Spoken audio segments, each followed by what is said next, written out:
Ito po yung update sa ating ginagawang tulay dito sa Tupang Karalangan Bridge. Andiyan na sila guys. Nakalaya na sila. Ang galing, no?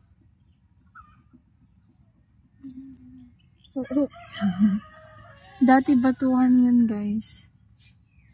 Diyan yung may nakita ako nung babae na naglalaba nung bata ako.